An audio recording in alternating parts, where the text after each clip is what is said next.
Hello, good evening, and welcome to Business Live. This happens to be the last edition for the year, and thank you very much for staying with me throughout the course of this year on Business Live. My name is Emmanuel Abuaji. Coming up in this evening's edition, panelists on the Joy Business Special 2016 Review and Takeouts program have been discussing some developments that impacted significantly on businesses and the economy.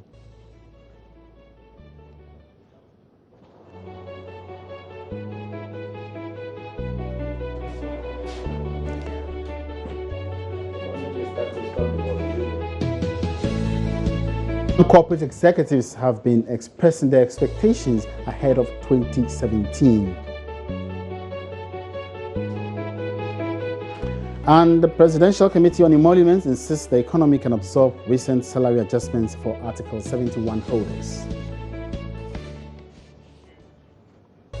All right, so these are the headlines plus other stories coming up on tonight's program. My name is Emmanuel Abuaji, and we're taking a short break. The details coming up shortly.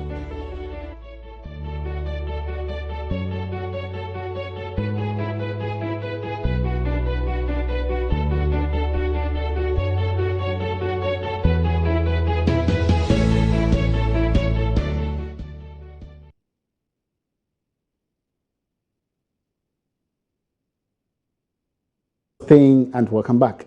The economy can absorb recent adjustments in emoluments for public officials and servants that draw their salaries from the consolidated fund. That's coming from a member of the committee, which was determined salaries and retirement packages for Article 71 holders.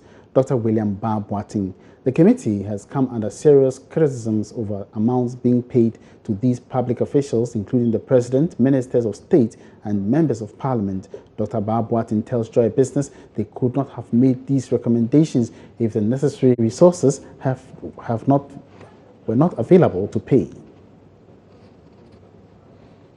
We considered the economy, and I can tell you that we computed the total costs on the budget based on that 2.4% that we did. And we communicated to those who are supposed to, and they realized that it wasn't. Because remember that we spoke to Parliament, we spoke to all of them. Of course, they would prefer more than what we recommended. They would not say that, oh, we want this percentage or no. Of course, some of them would have said, oh, we have to get this. And remember, the general public was 10% on annually.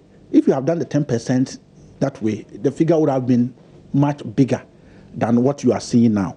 But we looked at the economy, and we looked at fairness and equity, and realized that over the period, since they have not enjoyed any increase in salary, we thought that this is how much, and this will be the, I won't give you the cost to government based on our recommendation. And it wasn't something that the economy wouldn't be able to absorb. Otherwise, we wouldn't have come up with it. For those who were managing the purse, doing all the extrapolations, and even from your own observation, because knowing where you're also coming from, you can even do that extrapolations even without consulting those who manage the purse. It was clear that we won't suffer any hits on the economy if these things are implemented. Okay, let me say it again.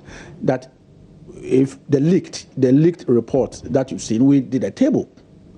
And the table we've calculated, and we know that if all these arrears are paid, this will be the cost. And of course, we're mindful of the fact that if you increase it so high, it is going to put a lot of pressure on the election year's budget. And remember, we are also mindful of the fact that there are other public sector workers who also, we had information about their salary and so on and so forth. So as I said, we have all these. So if we increase salary by 2.4% on annual basis, and we compute how much it was, then it means that let's assume, and here I'm not going to give you the actual figure, but if the total wage bill of the government is about 8 billion, and then we compute ours, of course the government has been paying, and then the addition, 2.4%, comes to about 40 million. 40 million of 8 billion. Of course, as I said, we spoke to the finance minister as well. So if we had at the back of our mind, I remember the finance minister had a phrase, which is Remember, it is one budget too. Remember, it's one budget. And what he was trying to tell us, that whatever recommendation we are going to come up, it will come from the same consolidated fund. So we were very mindful of that. And we're mindful of equity, we're mindful of this and so on. So you know that if you are a worker and then you are given a 2% annual salary increase, it is not as much as 10% or it's not as much as 20%. Sections of the public continue to outline their expectations of the incoming NPP administration after it takes office from the 7th of January next year. Joy Business has been interacting with some corporate executives on what they expect next year. There was a whole range of lessons learned that were taken from Jubilee into the FPSO Jonathan Mills. Indeed, industry experience was also brought to bear because the manufacturers have various other FPSOs. So we expect and we're quite confident that from a design perspective and from an operational perspective, we should see better output. But it's a plant, and plant and equipment can always break down and give you problems. So we remain confident that we've got the right fit for the purposes that we need today. We are hoping to start from 50,000 barrels a day? No, we're going to ramp up to 50,000 and then progressively ramp up to the nameplate of about 80,000 barrels. We're not going to start with 50. We're going to ramp up from first oil to 50,000, hang around there for a bit, do the testing, as he said, performance testing and all those, and then ramp up progressively to the nameplate of about 80,000 barrels. The gas will be from 12 weeks away from first oil, right? No, gas, when you say gas, you mean gas export to Ghana. Gas export, well, gas supply to Ghana is under the plan of development targeted for 12 months from first oil. But we're in discussions with the government. We're working with the GMPC, the Ghana Gas, to expedite that date. And we remain optimistic that we can do that. The period 2017 to 2020 should see an economic boom for the country. Those were our projections, and the trends seem to be pointing towards that. I'm happy to see interest rates finally start to decline. I hope that it is sustained, but we need to watch the balance between a drop in interest rates and the portfolio investment so that we don't create a situation of capital flight and worsen the currency. We should also, I expect that with the new oil fields coming on stream, we should see a bump up in our GDP, in our external reserves, but also the level of economic activity. I'm personally happy to see interest rates decline because then we can see investment activity also pick up within the domestic economy. My advice to the policymakers is to be reform-oriented, to stay close to the market, to work with business, to evolve policies. It must be a consultative process. It shouldn't be just from one camp, that is policymakers just taking a policy view, but it must be socialized with other stakeholders so that we carve out the best policies for the country. But I think that the future looks very optimistic, and I'm sorry that I'll miss it. Finally, what was your highs and lows in the industry that you were working in 2016? The lows have been, I think the currency was stable for much of 2016. I would say it's the negotiation of our outstanding debt position with oil companies, the energy sector. It was very protracted. I'm glad that there's light at the end of the tunnel, but that has been extremely difficult, put all of us under pressure in terms of fixing that issue and the drag it imposes on the balance sheet. So I think that would be the low. We want to see our government reduce its expenditure, not austerity. We see the government is the biggest purchaser of goods and services. We want to see prudent and strict stability in the fiscal spectrum. We want to see a strict and monetary policy that is not inflation targeting. Ghana, our inflation is cost, induced. So if we're going to look at targeting inflation, it's not by demand. Productivity is low. So we want monetary policy that will allow enough liquidity in the system for private sector to use and private sector to produce. We want the reduction in the high cost of money.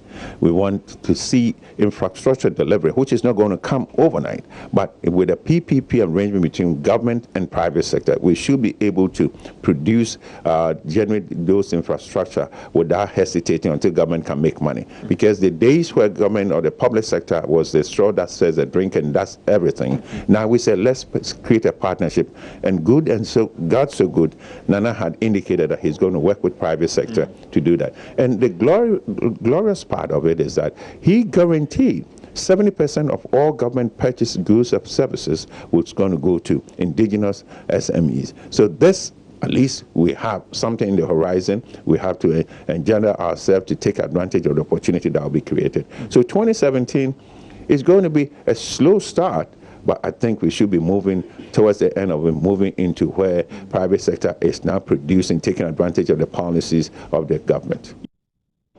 And those were some expectations of corporate executives ahead of 2017.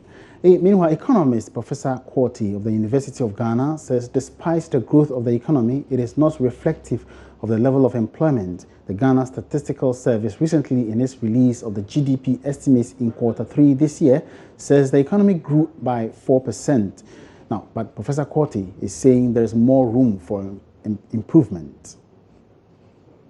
Well, if judging by the numbers, particularly the subsectors that are driving this growth, I wouldn't say we are picking up because it's construction. So what happens if after the elections some of these construction activities are not in place? Then of course our growth rates are going to slump. But fortunately for us, I believe the new oil find and the productions are going to rake in more revenue. So we are likely to see higher growth numbers than before. But otherwise, had it not been for this new oil revenue, that likely oil revenue we are to expect, judging by the numbers, is not encouraging. We cannot make sound judgment or projections based on what we are seeing now. But Prof, some will also say that there's always been this concern about jobless growth and real growth and all those things. Is this still a problem that we are facing as an economy, or we are coming out of that, or we are still having that problem? Yeah, we are having that problem. We are growing. Unfortunately, we are not growing as much as we should. We should be growing between 8 to 10%, looking at our unemployment figures. But then even with a little growth we are seeing, we are growing in the areas that do not employ so many people. Manufacturing is declining in terms of growth. Agriculture, you're not seeing much for several years. Growth in agriculture has been either negative or very minimal. So yes, we are growing, but it's driven mainly by oil. How many people do we find within the oil sector that are employed within the oil sector? So it's likely we are growing, but we are not employing or generating enough jobs. That is why this issue about jobless growth is important. But having said that, you can generate revenue from oil, grow from oil, but then you can channel some of this revenue into other areas, agriculture, industry, so that they can employ more, and by so doing, we won't have this jobless growth situation would pick up. Now, in less than 2 days, we will see the dawn of a new year, 2017. There have been several high points as well as low sides in businesses and the economy as a whole. Some people have been expressing some of their major concerns and what to expect next year. They presented these concerns on the board today at the Achimota Mall here in Accra. Kukua Apia reports. We're currently at the Achimota Mall, and what we've had on the board so far is a series of opinions. So some people have put down unemployment, we've had high taxes, which is the most common actually. High taxes and unemployment has been the most common. We had someone even put up high cost of materials in the fashion industry. We've also had people put up doomsaw, the unstable power supply. We've had high cost of food. We've had late payments in salaries. So we've had a very different, very varied reactions from people here. We have someone on set actually who we're going to speak to. We're going to speak to Willis as well. He put down high taxes and unemployment. So we're going to speak to him and find out what it is or what made him put that down. So Willis, hi. All right. So you put down depreciation and unemployment. What is it that attracted you to the board, first of all, and what is it that made you put that up? Okay, thank you very much for this opportunity. And I would like to say that at the beginning, I work at the Forex Bureau, okay, and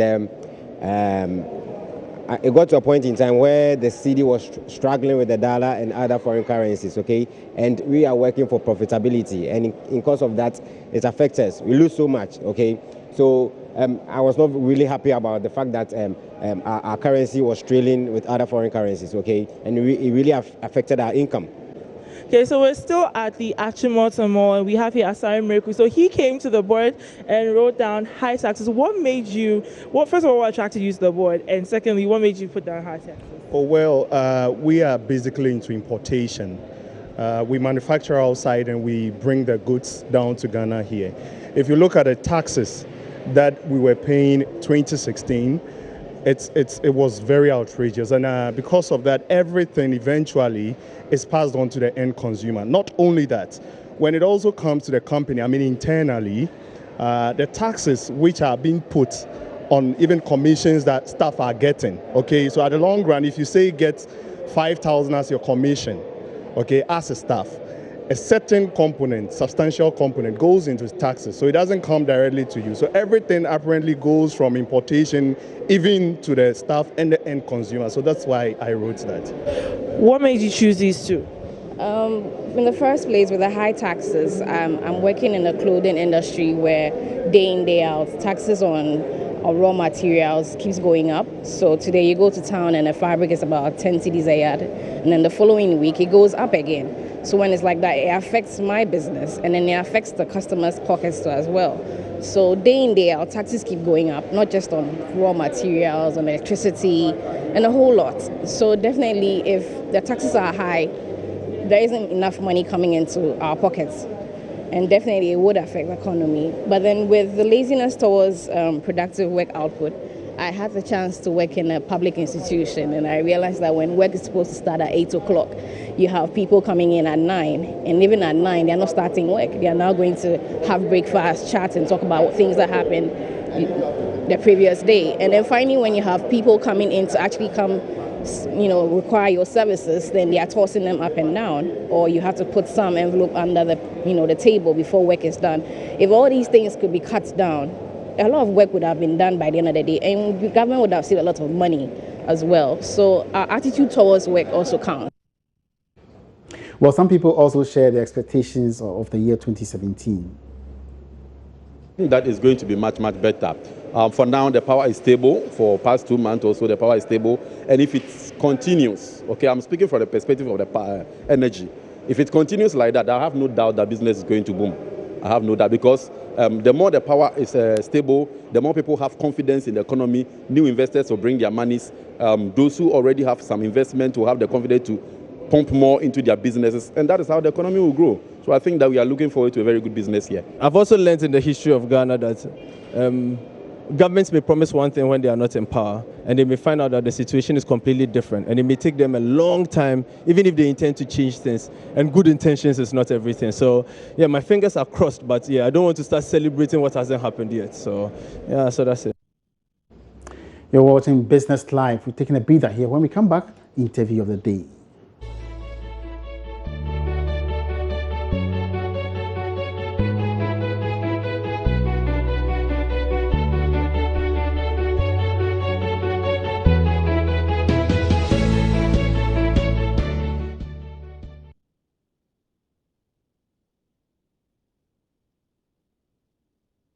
It's now time for the interview of the day.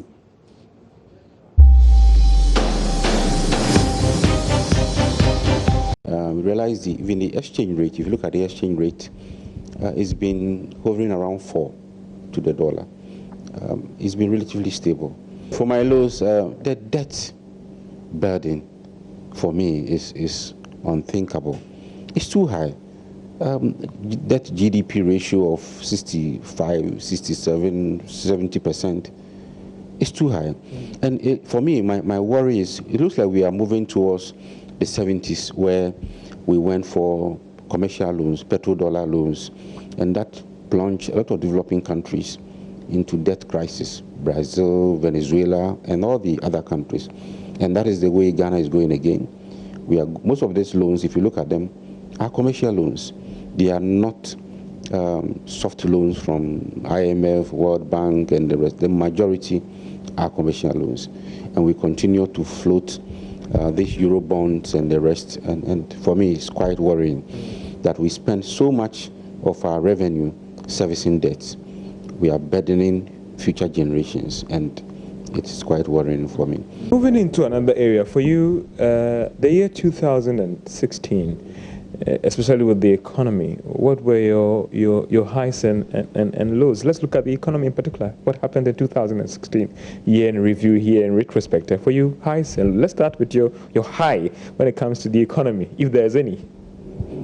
Yeah, for 2016, it was quite refreshing to see that we've managed to reduce the budget deficit as a proportion of GDP from 12% in 2012 to about 6 point something in 2016. The Minister of Finances will be 6.3, but we are likely to see between 7% or something slightly higher. I think conscious effort to reduce the deficit for me is a plus, it's a higher. We need to do that. So that is positive. Yes, we saw some infrastructure developments as well. Some road networks were improved, some new ones were constructed, which I believe is quite a significant milestone for us. We need more of those infrastructure development, including hospitals and the rest. That will be a wrap for this edition of Business Live. Many thanks once again for being with me throughout the year for this particular program. Have a happy new year, and let's meet next year for more developments in the world of business. My name is Emmanuel Abuaji. Have a good evening.